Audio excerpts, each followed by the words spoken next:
السلام عليكم. كان في موضوع انا حابب ان انا اتكلم فيه. بس اولا احترامي لكل الناس، انا مش عايز في الفيديو ده اذم في حد ولا اتكلم وحش على حد خالص. لكن في موضوع لازم حرفيا ان انا اتكلم فيه. احنا لما بنيجي نعلم انجليزي لاي شخص بنخليه احسن حاجه ان هو يعملها ان هو يسمع بودكاست، يسمع تيدكس، يسمع الناس بتتكلم زي الجماعه النيتف سبيكر، او يسمع اي حاجه. المهم ان هو يشغل الليسننج عنده بطريقه حلوه. ففي بعض الناس اللي بتعمل فيديوهات عشان الريتش. بص، الريتش حلو جامد، يعني الريتش حلو قوي وجميل قوي وكل الحاجات دي، بس ليه ما نبعدش الريتش عن اللغه؟ يعني بقت في فيديوهات دلوقتي بتتكلم عن فكره لانجوج مستر جيمي والاستاذ اللي انا اتكلمت عليه قبل كده اللي هو كان بيكتب على السبوره، يعني الراجل المحترم. يعني انا مش عايز في الفيديو ده اعيب في حد خالص، لكن الموضوع بقى مستفز ان انت بتحاول انك تعلم الناس انجليزي، لان دلوقتي الانجليزي بقى شيء مهم جدا ان الناس كلها تتعلمه، مش بقى رفاهيه. واتكلمنا في الموضوع ده كتير جدا ان هو بقى شيء ممكن تتعلمه ممكن ما تتعلموش. لا، دلوقتي اي انترفيو او اي شركه محترمه انت بتتقدم فيها، اول حاجه بيقول لك الانجليزي بتاعك عامل ايه، وبيبدا يشتغل معاك انجليزي. يعني ممكن يدير كل اللقاء بتاع الانترفيو باللغه الانجليزيه. فالانجليزي بقى شيء مهم جدا. فلما تشوف الناس المحترمه اللي على يوتيوب او تيك توك او انستجرام او ايا كان الابليكيشن اللي انت تتعلم منه، فتلاقي ناس كتير مجتهده وبتحاول ان هي تديك بعض التولز او بعض السكيلز اللي انت تقدر تمشي عليها. فتلاقي بعد كده ناس تطلع تشغل لك المستر اللانجوج مستر جيمي، والراجل اللي بيقول لك مش عارف بالطريقه اللي هي كانت بيتكلم بيها دي. فاحترامي لكل الناس دي، بس انت كده بتضيع لغه. يعني انت بتضيع مجهود ناس بتحاول ان هي تفيد ناس علشان يقدروا يشتغلوا بطريقه كويسه جدا في سوق العمل بالانجليزي. ففي ناس معهاش فلوس ان هي تدفع حق الكورسز اللي هي بمبالغ ضخمه جدا، فبيضطر ان هو يلجا ليوتيوب، يلجا لتيك توك، انستجرام، ايا كان الابلكيشن اللي انت بتذاكر من عليه، او اي الويب سايت او ابلكيشن او ايا كان الحاجه اللي انت بتتعلم منها انجليزي. فانت بتحاول. فلما تطلع الجيل دلوقتي، يعني مثلا طفل بيعمل سكرولنج على تيك توك ويطلع له لانجوج مستر جيمي، طب انت هنا اول حاجه الطفل بيسمعها هي اللغه.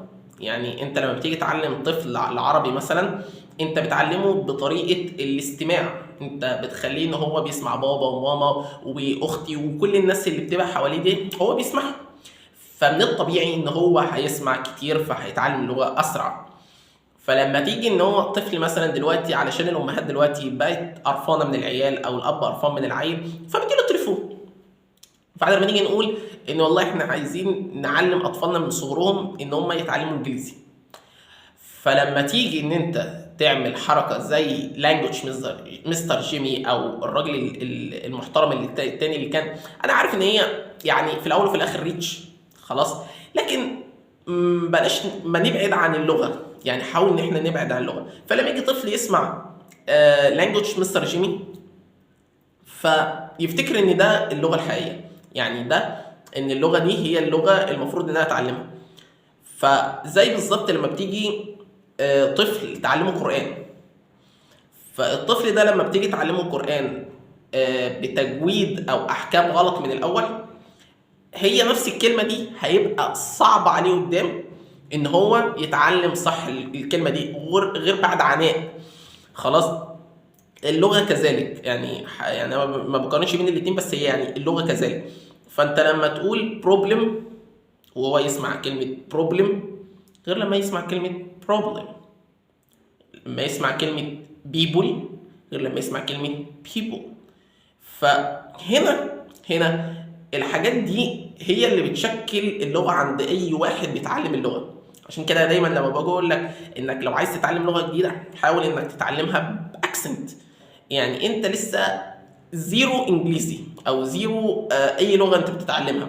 فلما تيجي تتعلم ما تقولش ان الاكسنت او اللهجه هتعلمها بعدين. طب ما انت بتتعلم يبقى اتعلم صح، اتعلم البيزكس او الاساسيات صح، فاهمني؟ فبالله عليكم يعني ابعدوا عن اللغه، الجماعه بتوع الريتش ابعد بعيد عن اللغه، ابعد بعيد عن اللغه بالله عليك. يعني لانجوج مستر جيمي والناس اللي قايمه على لانجوج مستر جيمي دي، بالله عليكم ابعدوا عن اللغه. والراجل المحترم التاني اللي انا كنت عملت عليه فيديو، ابعد عن اللغه.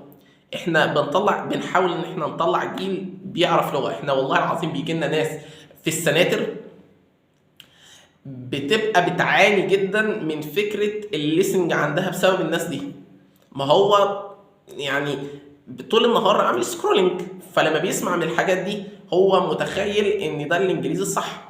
فاحنا في السنتر عندنا او في الكورس عندنا احنا بنحاول ان احنا نطلع ناس بتفهم انجليزي، علشان لما تخش سوق العمل تكون فاهمه الانجليزي بيكون ماشي ازاي، وانك تدير محادثه ازاي، وانك تبدا محادثه ازاي باكسنت صح. فبالله عليكم جماعه بتوع الريتش ابعدوا عن اللغه، ابعد بعيد عن اللغه. يعني اخر حاجه تشغلك حوار اللغه ده، يعني مش هيفيدك في حاجه انك تضيع جيل، انك تضيع الجيل عايز ان هو يتعلم لغه. فبس ده اللي انا حبيت ان انا اتكلم عنه، لاني انا بقيت شايف الناس دلوقتي بقت متجهه اتجاه غلط في الريتش في اللغه. ابعد بعيد عن اللغه بالله عليك. يعني احنا بنطلع الجيل عايز يتعلم علشان يلاقي فرصه كويسه في سوق العمل، فبالطريقه اللي انت عايز تكسب بيها ريتش دي فانت بتضيع الجيل اللي احنا بنحاول وبنسعى ان احنا نطلع الجيل فاهم لغه. فبالله عليك ابعدوا بعيد عن اللغه. القايمين على لانجوج مستر جيمي ابعدوا عن اللغه. الاستاذ التاني اللي لغايه دلوقتي لسه بيعمل فيديوهات رياكت على اللغه، ابعد بعيد عن اللغه. ام جاسر بالله عليك ما تعملي فيديوهات تانية عن اللغه. فلتر اللغات ده ابعدي، فلتر اللغات ده ابعدي بعيد عنه.